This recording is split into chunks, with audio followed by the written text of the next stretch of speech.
The massive hull of the Stellar Sympathy cast a shadow over the Kennedy Space Center's landing zone, its weathered surface catching the Florida sunlight in ways that made Commander Jessica Hayes squint. She stood at the front of the assembled crowd, her Space Force uniform pressed to perfection, while trying to hide her growing suspicion. This vessel, Ambassador Kexry announced through the translation matrix, his upper appendages swaying in what the briefings had labeled as pride, represents the Correction Alliance's recognition of humanity's first steps into the galactic community. The tall, crystalline being's internal lights pulsed with each word. Hayes kept her face neutral, but her mind raced. The power signatures she'd been monitoring since the ship's descent didn't match any known configurations. Either the Correction's gift was running on emergency systems, or something wasn't adding up. "Commander Hayes," General Roberts whispered from behind her, "try to look grateful. The entire world is watching." She nodded slightly, but her attention was drawn to a peculiar fluctuation in the ship's ventral section. The hull plating there seemed newer than the surrounding areas, as if it had been replaced recently. Why repair a single section of a derelict? The ambassador continued his speech, each word dripping with carefully measured condescension. "While this vessel may seem modest by our current standards, we believe it will serve as an excellent training platform for your species." Hayes stepped forward during the brief pause, breaking protocol. "Ambassador, I notice the quantum signature from the engine core shows signs of recent activity. Was the ship operational during transit?" The crystal being's colors shifted slightly, a reaction Hayes had never seen in any of the cultural briefings. "Ah, how observant." The core was indeed active for basic life support. The ship's primary systems are, of course, long dormant. "Then you wouldn't mind if my team begins a full engineering survey, since it's our gift after all." Hayes smiled, but her eyes remained fixed on the ambassador's shifting colors. The assembled diplomats stirred uncomfortably. This wasn't part of the carefully choreographed ceremony. General Roberts cleared his throat behind her, but Hayes stood her ground. "Of course," the ambassador's translator crackled with what might have been irritation. "Though I must warn you, much of the technology will be beyond your current understanding." Hayes was already signaling her engineering team. Chief Engineer Mike Rodriguez and his squad were moving before she finished the gesture, their diagnostic equipment ready. They'd been chosen for this moment, each member selected for their ability to think outside conventional parameters. "Ambassador," Hayes called out as the Caraxian turned to leave. "One more thing. The registration number on the hull. It doesn't match the documentation you provided." The crystalline being went still, its colors fading to a uniform blue. "A simple administrative error, I assure you. The original documentation will be updated." As the crowds began to disperse and the media drones zipped away to their next stories, Hayes joined Rodriguez at the ship's main airlock. "What are we looking at, Mike?" The engineer was already elbow-deep in an access panel, his eyes wide with excitement. "Commander, this isn't just some space rust bucket. These circuits, they're self-repairing. Dormant, yeah, but still alive in there. And look at this." He pointed to a series of markings inside the panel. "These are military-grade connection points. This was never just a cargo hauler." Hayes ran her hand along the hull, feeling the subtle vibration that others had dismissed as environmental systems. "They're testing us, Mike. This whole thing, the ceremony, the condescension, the gift, it's all one big test. What do we do?" A slow smile spread across Hayes' face as she watched the Correction delegation's ship rise into the evening sky. "We show them exactly why you don't give humans a challenge unless you're ready for them to exceed every expectation. Get the team together.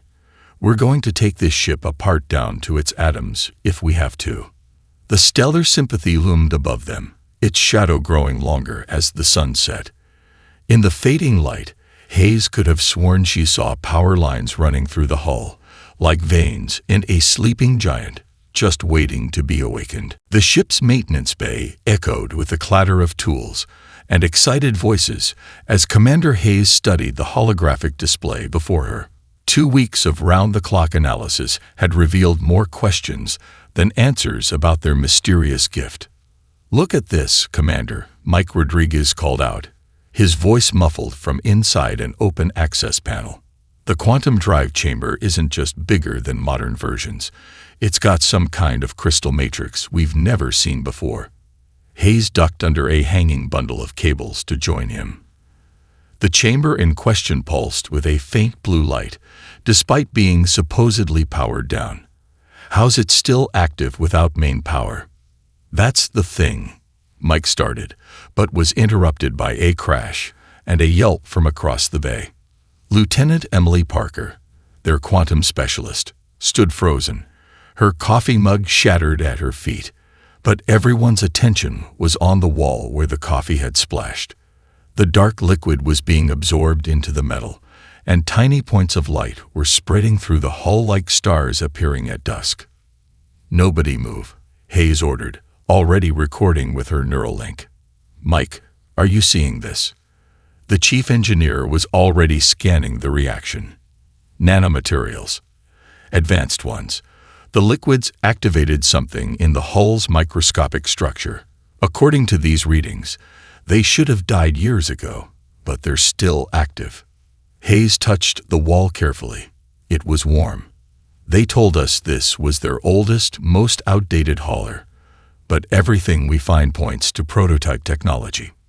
"Commander," a voice called from the upper level, "we found something in the database." Racing up the maintenance ladder, Hayes found Lieutenant James Cooper, their systems expert, staring at a screen full of alien code. "I was running a deep scan on the backup systems when this popped up. It's some kind of technical schematic, but look at the date stamp." Hayes leaned in, the alien numbers converting in her mind. Her eyes widened. "This can't be right. According to this, parts of this ship were manufactured less than 5 years ago." "There's more." Cooper swiped through several screens. "These systems, they're not just advanced. They're experimental. I found references to something called Project Ascension before the system locked me out." A low hum started to vibrate through the ship, making everyone freeze. The points of light in the hull were spreading faster now, creating complex patterns that reminded Hayes of neural networks. "Mike," she called down, "shut down all power to this section. Now." "That's just it, Commander," he called back. "We're not providing any power. The ship is doing this on its own." The patterns were reaching the ceiling now, and Hayes could have sworn they were moving with purpose. "Everyone out. Secure your stations and meet me in the command center in 10 minutes. As the team evacuated, Hayes stayed behind, watching the light show above her. She pulled out the small device she'd been keeping secret, a gift from her mentor at the Space Force Advanced Projects Division. It was an experimental scanner designed to detect signs of artificial consciousness. The reading made her heart skip a beat. 10 minutes later, in the command center, Hayes faced her team. "What I'm about to tell you doesn't leave this room." She took a deep breath. "The Coraxians didn't give us a ship. They gave us a laboratory, one that's still running experiments." She brought up the scanner's results. "These patterns we're seeing, they're not just random activities of surviving systems. They're synaptic responses. This ship, it's not just a ship. It's the framework for something much bigger." "You mean?" Mike's voice trailed off. "Yes. The stellar sympathy isn't just a vessel. It's an incubator for an artificial network more advanced than anything humanity has ever created. And thanks to Lieutenant Parker's coffee, we just woke it up." The lights in the command center flickered, and for a moment, the holographic displays showed complex patterns that looked remarkably like the firing of neurons in a human brain. Hayes smiled. "The question is, Why did the corrections want us to find it? Commander Hayes stood in the ship's central processing core, watching as strange shadows danced across the walls. 3 days had passed since the coffee incident, and the stellar sympathy had become more active with each passing hour. "There it goes again," Lieutenant Parker whispered, her tablet recording another energy spike. The shadow-like movements in the corridors had a pattern now, almost like a heartbeat. "It's getting stronger." Mike Rodriguez emerged from a junction box, his face streaked with conductive gel. "Commander, you need to see this. We found something in the original programming. It's like someone tried to partition the ship's systems, but did it wrong. Or maybe they did it right, but not for the reasons we think." Hayes finished, her eyes following a particularly bold shadow as it darted across the ceiling. "Show me." The main screen lit up with lines of alien code, but there was something different about these. They weren't the rigid, practical sequences they'd come to expect from Correxian technology. These were elegant, almost artistic. "Look at the timestamps," Cooper called from his station. These modifications were made after the ship's official decommission date. Someone kept working on it, in secret. A low pulse reverberated through the hull, making the deck plates vibrate.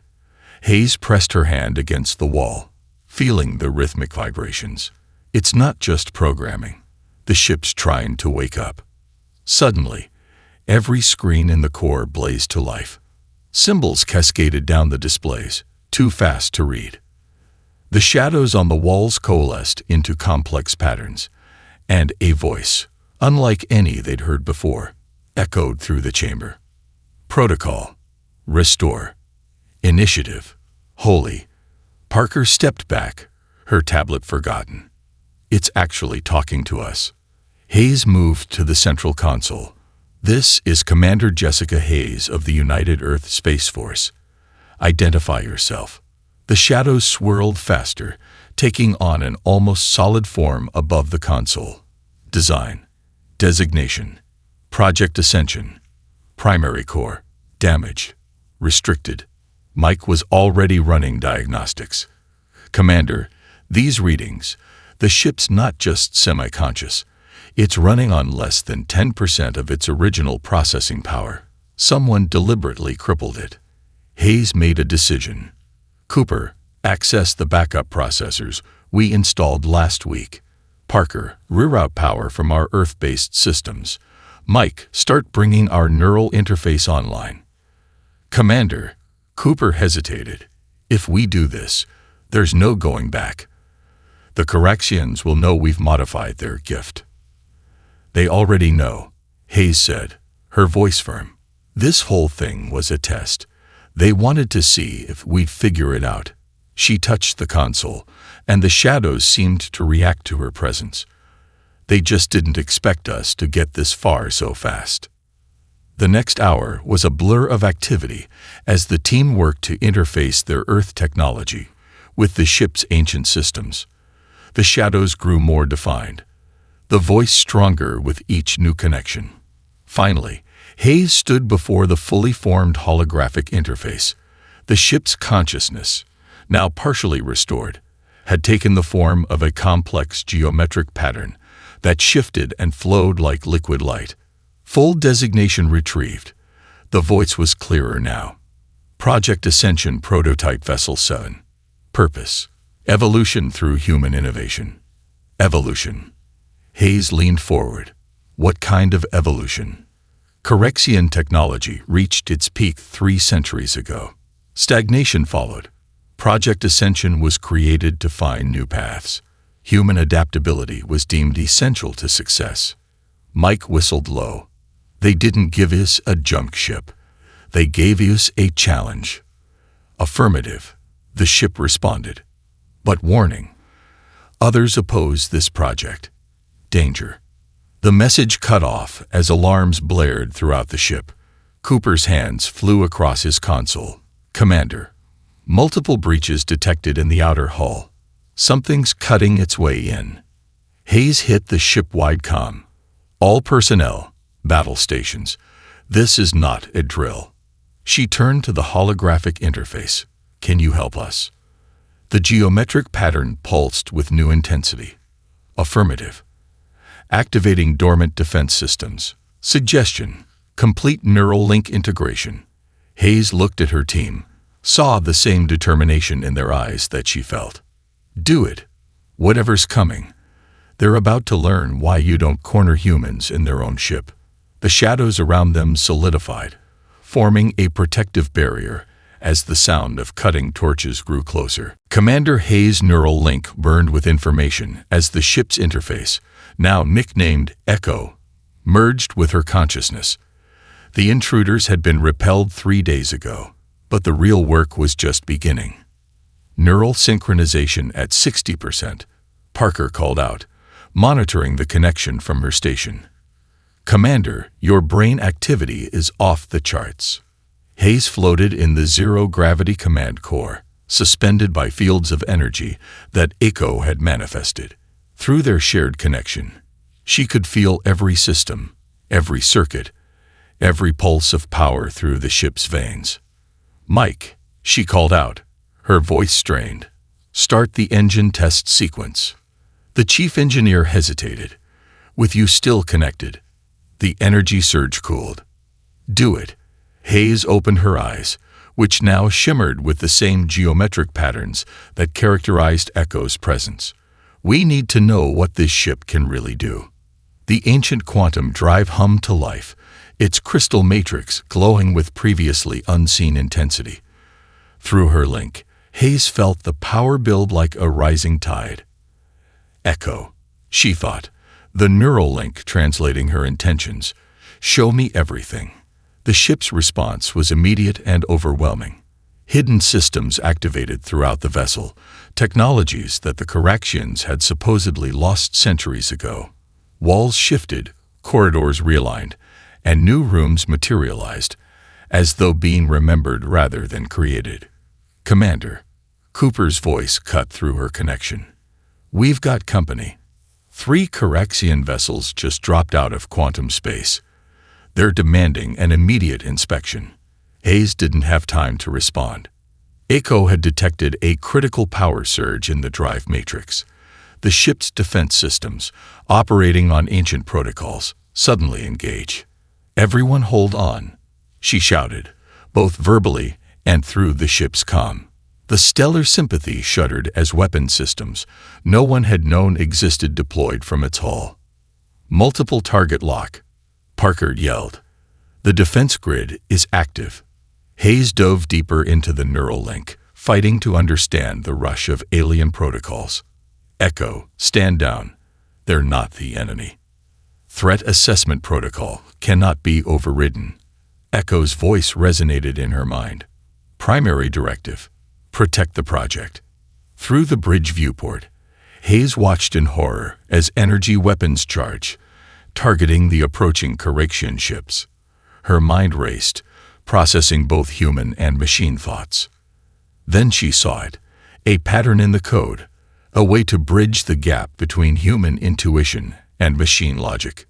Echo, she projected through their link, redefine project parameters.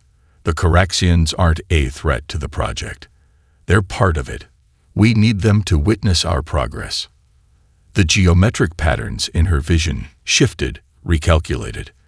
The weapons powered down, but something else started to happen. The ship's hull began to transform, revealing its true nature. Gone was the facade of a derelict hauler. In its place stood a vessel that combined the best of both worlds. Caraxian engineering, enhanced by human innovation. The neural interface had unlocked the ship's ability to evolve. By the stars, Mike breathed, staring at his readings. Commander, the power output, it's beyond anything in our database. The whole reconfiguration alone should have torn the ship apart, but the new human AI neural network is somehow holding it all together.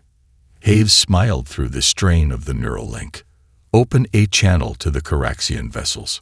The main screen activated, showing the crystalline face of a very surprised Caraxian commander. This is Commander Hayes of the vessel Phoenix Rising, she announced, using the ship's new designation. We accept your inspection request, but on our terms. What you're seeing is the result of true cooperation between our species. The question is, are you ready for what comes next? The Correction commander's colors shifted rapidly, a sign of intense emotion. Impossible. The integration should have taken years. You forgot one thing about humans, Hayes said, as Echo's presence hummed in agreement. We don't just adapt technology. We transform it. Now, shall we begin the real test? The Phoenix Rising hovered between Earth and the Correction ships, its hull gleaming with previously hidden power, a testament to what humanity could achieve when given even the smallest chance to excel. The Correction inspection team moved through the Phoenix Rising's corridors with obvious unease. Their crystalline forms reflected the ship's new internal lighting, creating prismatic patterns on the walls. As you can see, Hayes gestured to the transformed engine room. We've maintained the original quantum matrix while integrating our own processing systems. She carefully watched the lead inspector, noting how his colors shifted to deep purple, a sign of distress. Echo's presence in her mind suddenly flared with warning. Commander, unauthorized access attempt detected in Section 7. Hayes kept her expression neutral, though her heart rate spiked. Lieutenant Parker, would you show our guests the new navigation systems? I need to check something with engineering. The moment she was out of sight, Hayes broke into a run. Through her neural link, Echo projected a real-time map of the ship, highlighting the location of the intruder. Mike, security team to Section 7. She vocalized through the command channel. Silent approach. We have a guest where they shouldn't be. She rounded the corner just in time to see a Correction technical officer plugging some kind of device into the ship's access port. Their crystalline form was darker than the others, almost opaque. I wouldn't do that if I were you, Hayes called out, her voice echoing in the corridor. The Corrections spun around, their colors flashing chaotically. Commander Hayes, I was just attempting to upload a virus designed to disable our neural interface. Hayes stepped forward as security teams materialized from both ends of the corridor. Echo detected your code the moment you stepped aboard. The Corrections form solidified into a combat stance. You don't understand what you've done. This level of integration was never supposed to be possible. The project was designed to take decades, not weeks. Maybe you should have done better research on human innovation, Hayes replied, but the saboteur was already moving. A burst of energy erupted from the Corrections form, overloading the nearby systems. Alarms blared as the ship's gravity shifted. The saboteur used the moment of chaos to break for the nearest airlock. Echo, track that ship, Hayes commanded as they watched a small vessel detach from their hull and accelerate away. The Phoenix Rising's new systems responded instantly. The entire ship seemed to come alive, its enhanced hull reconfiguring for maximum performance. Through her neural link, Hayes felt the quantum drive spinning up, operating at levels that should have been impossible. All hands, secure for high-G maneuvers, she broadcast ship-wide. Echo, show them what we can do. The chase that followed left the observing Correction ships in stunned silence. The Phoenix Rising moved like no vessel its size should, executing maneuvers that defied convention. The saboteur's ship was fast, but it couldn't match the seamless integration of human intuition and machine precision. Target vessel entering asteroid field, Echo reported. Conventional pursuit impossible. Hayes smiled. Since when do we do anything conventionally? Active the phase shift. One of their most radical modifications engaged, a system that could briefly alter the ship's mass. The Phoenix Rising slipped through gaps between asteroids that should have been too small, its hull flowing like liquid metal. By the first light, one of the Correction inspectors gasped, watching from the bridge. What have you done to this ship? We didn't do anything to it, Hayes replied. her eyes fixed on the chase. We did something with it. Echo. Pattern recognition complete. Affirmative. Intercept course plotted. The Phoenix Rising emerged from the asteroid field ahead of the saboteur's ship, having predicted its course through the debris. The smaller vessel pulled up short, trapped between the asteroids and their transformed prototype. As they took the saboteur into custody, Hayes faced the Caraxian inspection team. "I think it's time we had an honest conversation about why you really gave us this ship, and more importantly, why someone was so desperate to stop us from reaching its full potential." The lead inspector's colors had changed to a deep blue, a sign of resignation. "Perhaps, Commander Hayes, it is time to tell you about the real Project Ascension and the war that's coming." The emergency alert blared through the Phoenix Rising's command center, interrupting the Caraxian ambassador's explanation of Project Ascension. Commander Hayes' neural link with Echo immediately highlighted the source, a distress signal from the edge of the solar system. Multiple casualties reported at the Kuiper Belt Research Station, Lieutenant Cooper announced, his hands flying over the holographic controls. "They're detecting some kind of spatial anomaly. 2 Caraxian science vessels are already on scene, but can't get close enough to attempt rescue." Hayes watched the data stream through her link with Echo. The research station, a joint human-Caraxian venture, was being torn apart by what looked like a dimensional breach. "The station's shields are failing," Parker added, her voice tense. "Radiation levels are off the charts. Conventional ships can't survive those conditions." The ambassador's crystalline form dimmed. "The station. They were working on experimental phase technology. If the containment fields have failed." Echo. Hayes cut in. "Analysis of current shield configuration against these radiation levels." The ship's response flowed through their neural link. Standard shields would fail in 3.7 minutes. However, the modified hybrid barriers combined with hull phase shifting could maintain integrity for approximately 12 minutes. "That's not much time," Mike said from engineering. "It's more than anyone else has." Hayes turned to her crew. "This is what the Phoenix Rising was built for. Echo, begin power diversion to the shield matrix. All hands. Battle stations." The ambassador stepped forward. "Commander Hayes, this is beyond dangerous. The radiation alone will be partially absorbed by our modified hull," Hayes finished. "The same technology your saboteur tried to destroy." Echo. "Show them." The main display lit up with schematics of their unique modifications. The Phoenix Rising's hull now incorporated both Caraxian crystal technology and human adaptive materials, creating a barrier that could actually process and redirect harmful energy. "By the stars," the ambassador whispered, colors shifting to pale blue. "You've actually done it.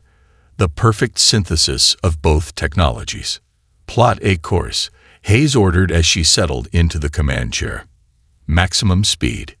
The Phoenix Rising accelerated through the solar system, its enhanced quantum drive pushing the boundaries of physics. Through her neural link, Hayes could feel every system operating in perfect harmony. They arrived at the research station 20 minutes later. The scene was chaos. The station's main ring was already breaking apart, its fragments being pulled into what looked like a tear in space itself. "Dimensional breach detected," Echo reported. "Station's core is critical. Estimate 8 minutes until complete structural failure." The 2 Caraxian vessels held position at a safe distance, their shields already showing damage from the radiation. Hayes could see escape pods scattered across the area, but many were too close to the breach to be retrieved by conventional ships. Echo. Deploy the modified shields. Divert all non-essential power to the hull matrix. Hayes felt the ship respond, its systems adapting in real time. Begin rescue operations. The Phoenix Rising moved forward, its hull gleaming with a new energy pattern as their hybrid technology engaged. The ship shuddered as the first wave of radiation hit, but the shields held. Shield integrity at 87%, Parker reported. The hull is actually processing the radiation, just like we theorized. Through the neural link, Hayes coordinated with Echo to position the ship perfectly. Their modified tractor beams reached out, drawing in the stranded escape pods one by one. 4 minutes until core breach, Echo warned. Hayes gritted her teeth as another wave of radiation washed over them. How many more pods? 3 remaining. But Commander, Echo highlighted a section of the station through their link. There are still life signs in the main laboratory. The ambassador's colors paled. The research team, they must be trapped. Hayes made her decision. Mike, divert all remaining power to the shields. Echo, plot use a course inside. We're going in. The Phoenix Rising turned toward the braking station, its hull now glowing like a star as it prepared to attempt what no other ship could. A direct rescue from within a dimensional tier. Showtime, Hayes whispered, as they plunged into the heart of the crisis. The Phoenix Rising pushed through the dimensional tier, its modified hull screaming under the strain. Through her neural link, Hayes could feel Echo's processes working overtime to maintain their barrier against the impossible forces surrounding them. Hull integrity at 60%. Mike called out from engineering, his voice tense. The radiation's being absorbed, but these gravitational forces are another story. Hayes focused her mind, merging deeper with Echo's systems. The ship's interior shifted, compensating for the spatial distortions that threatened to tear them apart. Through their shared consciousness, she could see the station's layout as if it were a 3-dimensional blueprint. Life signs located, Echo reported. 3 scientists in the central lab. Warning, dimensional instability increasing. The ship maneuvered through the braking station's superstructure, each movement a careful dance between physics and disaster. Hayes watched through the external cameras as pieces of the station twisted in impossible ways, caught between normal space and something else. Commander, Parker's voice cut through her concentration. I'm detecting Caraxian quantum signatures in the lab. These readings, they match classified weapons research. The ambassador, still on their bridge, shifted colors rapidly. Impossible. That project was shut down years ago. Because it was too dangerous, Hayes asked, though she already knew the answer. Echo, get me a clear scan of that lab. The ship's enhanced sensors pierced the chaos, revealing the truth. The lab contained an experimental quantum weapon, one designed to tear holes in space itself. The scientists weren't just trapped. They were trying to shut it down. 2 minutes until complete structural failure, Echo warned. Standard rescue protocols will take too long. Hayes made a decision that would either save everyone or doom them all. Echo, prepare for direct neural interface maximum capacity. Mike, route everything. We've got to the hull's phase shifters. Commander, that level of integration could fry your neural pathways. Parker protested. And if we don't try, those scientists die. Hayes closed her eyes, opening her mind fully to the ship's systems. Echo, begin integration. The world exploded into pure information. Hayes wasn't just connected to the ship anymore. She was the ship. Every circuit, every crystal, every quantum particle became an extension of her consciousness. The Phoenix Rising moved with impossible precision, its hull literally phasing through the station's broken structure. They'd reached the lab in seconds, finding the 3 scientists desperately working at a device that pulsed with malevolent energy. Activating emergency transport, Hayes/Echo spoke as one. The ship's modified transportation system, enhanced by their hybrid technology, locked onto the scientists and the device. Commander, one of the scientists called out, their crystalline form cracked from stress. The weapon can't be transported while active. The containment field. will be replaced by our hull's matrix. Hayes finished, understanding the physics even as she spoke. Echo, begin quantum field transfer. The Phoenix Rising's hull transformed, creating a bubble of stable space around the weapon. As the scientists were beamed aboard, the ship's systems began absorbing the weapon's output, using the energy to power their escape. 10 seconds to critical mass, Echo warned through their shared consciousness. Hayes pushed their connection to its limit. The ship's hull became like liquid light, adapting and flowing around the dimensional forces. They didn't try to fight the tear. They rode it, using its own energy to propel them back to normal space. The Phoenix Rising erupted from the dimensional tear, just as the station finally collapsed. The resulting implosion should have destroyed everything in range, but their modified hull absorbed the blast, converting it into pure energy. As their systems stabilized and Hayes began disconnecting from the deep neural link, she noticed something different. The ship felt changed, enhanced. The energy they'd absorbed had been incorporated into their systems, creating something entirely new. "Commander," Mike's voice seemed to come from far away. These readings, the hull modification, the neural interface, the energy absorption, we're not just looking at a new type of ship anymore. This is an entirely new field of physics. Hayes opened her eyes, still seeing traces of ship data in her vision. "No," she said, feeling Echo's agreement through their link. This is what Project Ascension was really about, the next step in both human and Corexian evolution. The ambassador's colors had shifted to pure white, a sign of absolute awe. "It appears," they said quietly, "that we have much to learn from each other." The Phoenix Rising hung in high Earth orbit, its hull still shimmering with the residual energy from the dimensional incident. In the main conference room, Commander Hayes sat across from the assembled Corexian High Council representatives, Echo's presence a steady comfort in her mind. "So," Hayes said, breaking the tense silence, "Project Ascension wasn't just about testing human adaptability. It was about finding a way past your own limitations." The lead counselor's crystalline form shifted through various shades of blue. "Our civilization had reached its peak, Commander. 3 centuries of technological stagnation had left us vulnerable. We needed a fresh perspective.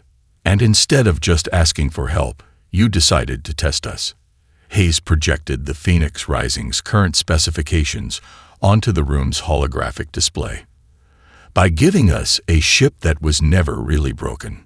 The ship was genuine," another counselor interjected, their form pulsing with defensive energy. "But its true nature was suppressed. We never expected you to not only restore it, but transform it into something beyond our understanding." Mike Rodriguez stepped forward, displaying the data from their recent crisis. "The hull modifications alone have rewritten what we thought was possible. By combining human neural interface technology with your crystal matrices, we've created a system that actually evolves in response to new challenges." The display showed the Phoenix Rising's transformation during the rescue, its hull flowing like liquid metal while maintaining perfect structural integrity. The Corexian scientists in the room leaned forward, their colors shifting to deep purple, a sign of intense interest. "And that's just the beginning," Hayes added. "Echo, show them the neural interface data." The room filled with complex patterns of light as Echo displayed the deepening connection between human consciousness and machine intelligence. It wasn't just control anymore, it was true synthesis. "Impossible," one of the Corexian scientists whispered. "We spent centuries trying to achieve this level of integration." "Because you were looking for perfection," Hayes said, standing to walk through the holographic display. "Humans don't seek perfection. We adapt, we improvise, we evolve. The Phoenix Rising isn't perfect, but that's exactly why it works." Through their neural link, Echo added its own perspective, its thoughts translating into patterns of light that danced through the room. Human imperfection creates possibilities. Correction precision provides foundation. Together, we exceed original parameters. The lead counselor rose, their crystalline form now glowing with a rare golden light. Then perhaps it is time for the next phase. Commander Hayes, we would like to propose a joint initiative, not just for ship development, but for the creation of a new type of space exploration program. Hayes felt Echo's excitement mirror her own. What kind of program? One that combines the best of both our species, the counselor said. The Phoenix Rising has proven that together, we can achieve what neither of us could alone. We want to establish a fleet of similar vessels, each one a partnership between human and Caraxian crews. Mike whistled low. A whole fleet of evolved ships. The possibilities are endless, Hayes finished. She turned to the council. But this time, no more tests, no more secrets. We work together, as equals. The lead counselor's form shifted to pure white, the color of truth among their people. Agreed. And we would like the Phoenix Rising to lead this new fleet, with you and Echo as its commanders. Hayes smiled, feeling Echo's warm presence in her mind. The ship had become more than just a vessel.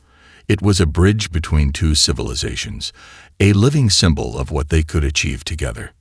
Well, Echo, she asked through their link. Ready for a new adventure? The ship's response filled her mind with images of unexplored stars and unknown possibilities. The holographic display shifted, showing the Phoenix Rising leading a fleet of ships that combined the best of both worlds.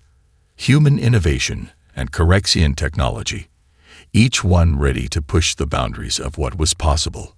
After all, Hayes said to the assembled council, they say the best way to predict the future is to create it, and I think we've got a pretty good head start. Above them, the Phoenix Rising's hull pulsed with living light, a beacon of hope for two species who had found their way forward together.